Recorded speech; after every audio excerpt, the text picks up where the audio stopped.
خرج النبي صلى الله عليه وآله وسلم في صبيحة يوم بعد الفجر، فرأى جويرية زوجته أم المؤمنين رضي الله عنها جالسة تذكر الله جل وعلا، فخرج ولم يرجع إلا والشمس طالعة مرتفعة، يعني زمن طويل وهي جالسة تذكر الله جل وعلا.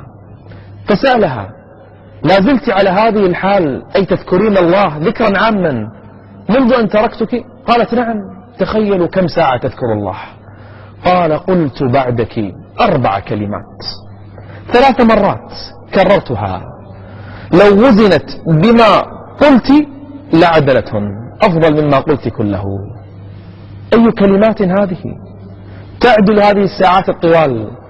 سبحان الله وبحمده عدد خلقه ورضا نفسه وزنة عرشه ومداد كلماته، تغني عن ساعات من ذكر الله جل وعلا.